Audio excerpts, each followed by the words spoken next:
দেশ এবং জাতির কল্যাণে সরকারি দলের গৃহীত সকল সিদ্ধান্ত এবং পদক্ষেপে আমাদের সমর্থন থাকবে, সহযোগিতা থাকবে। কিন্তু দেশ এবং জাতির ক্ষতি হয় এমন কোনো সিদ্ধান্ত কিংবা পদক্ষেপ নিলে আমরা আমাদের দায়িত্ব সেভাবেই পালন করব।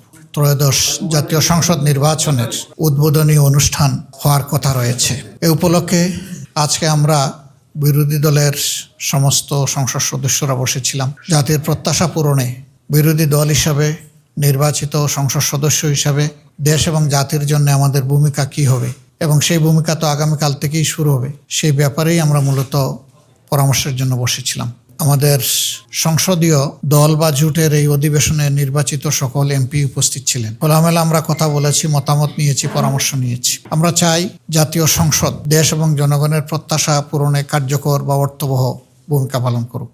ইতিমধ্যেই আমরা ঘোষণা করেছি বিরোধী দল হিসাবে আমরা একটা দায়িত্বশীল বিরোধী দলের ভূমিকা পালন করতে চাই।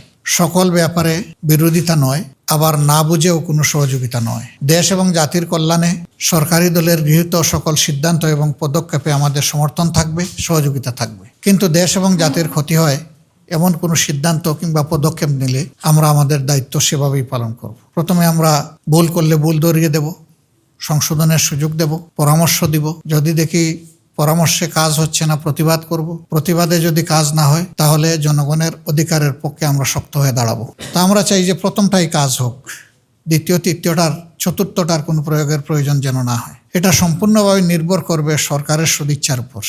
যেহেতু তারা সংসদে সংখ্যাগরিষ্ঠ, তারা যদি সংখ্যাগরিষ্ঠতার বলে কোনো কিছু করতে চান পারবেন, কিন্তু যদি আলাপ আলোচনার মাধ্যমে যৌক্তিক বিষয়গুলোকে বিবেচনায় নিয়ে সিদ্ধান্ত গ্রহণ করেন তাহলে সেটা হবে জাতির জন্য।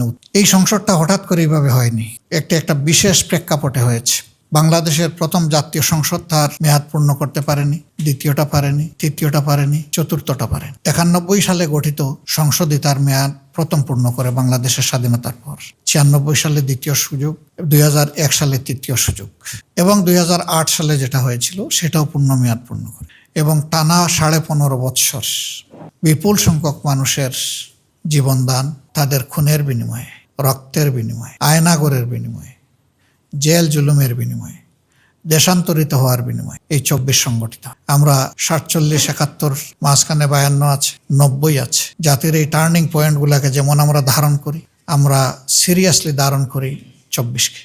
দুইবার দেশ স্বাধীনতার মুখ দেখলেও স্বাধীন নাগরিক হিসাবে এদেশের মানুষেরা তাদের অধিকার ভোগ করতে পারেনি। এই নির্বাচনের সাথে আরেকটা নির্বাচন হয়েছে, সংসদ নির্বাচন এবং সংস্কার পরিষদের নির্বাচন। যেই অর্ডিন্যান্সের কারণে এই নির্বাচন, একই অর্ডিন্যান্স বলেছে দুটি নির্বাচন একই দিনে হবে। একটা সংস্কার বিষয়ে জনগণের মতামত, গণভোট, আর একটা হচ্ছে সংসদ নির্বাচন হয়েছে। ফলাফল যেটা হয়েছে সেটা আপনারা দেখেছেন। আমরা দেশের বৃহত্তর স্বার্থে এই ফলাফল মেনে নিয়েছি, দুটা ফলাফলই মেনে নিয়েছি। যে আমরা নির্বাচিত হয়ে সরকার গঠন করার সুযোগ পেলে বিদেশে আমাদের কোনো প্রবাসী ভাই বোন ইন্তেকালের পরে তার পরিবার এবং তিনি যদি ওসিয়ত করে যান যে তার দাফনটা বাংলাদেশে হবে, তাহলে তাদের লাশ সরকারি খরচে শ্রদ্ধা এবং সম্মানের সাথে বহন করে নিয়ে আসা হবে। ইতিমধ্যে সরকারের প্রবাসী কল্যাণ মন্ত্রণালয় ঘোষণা দিয়েছে, এটা তারা বাস্তবায়ন করবে।